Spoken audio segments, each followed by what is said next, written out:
என்னன்னு தெரியலங்க. எங்க ஒண்ணு கூத்துறதுன்னு தெரியாம எல்லாரும் ஒண்ணு கடிக்கிறாங்க அதான். எவ்வளவோ கார்ப்பரேஷன் பாத்ரூம் கட்டியிருக்காங்க கவர்மெண்ட். ஆனாலும் இன்னைக்கும் இதே சென்னையில நான் டெய்லி ஒருத்தர் ரோட்ல ஒண்ணு கடிக்கிறத நான் பார்க்குறேன். நான் என் வீட்டுக்கார்ட்ட கூட சொல்லுவேன். ஒரு நாள் நான் பார்க்காம ஆயிட்டேன்னா, சென்னை சூப்பர் சென்னைன்னு தான் சொல்ல முடியும். இப்ப நான் வரும்போது நான் ஒருத்தர பார்த்தேன். இவ்ளோ கார்ப்பரேஷன் பாத்ரூம் இருக்கு. அதே தான் நான் வந்து பெண்களை துன்புறுத்துற பார்க்குறேன். ஒரே ஒரு நாள் எனக்கு 365 நாள் வேண்டாம். ஒரே ஒரு நாள் ஒரு பெண் துன்புறுத்தாமல் இருக்கப்பட்டாள்னா, நான் சில நேரம்லாம் வேண்டுவேன். பொம்பளைங்கலாம் பொறக்கக்கூடாதுப்பா.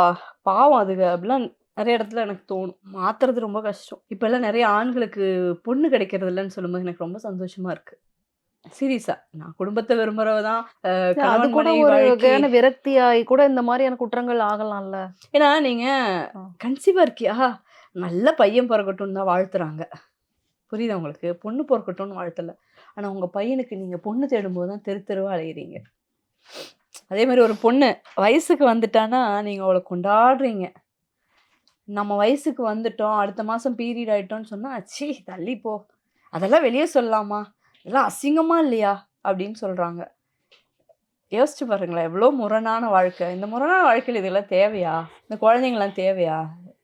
இந்த பெண்கள்லாம் தேவையா?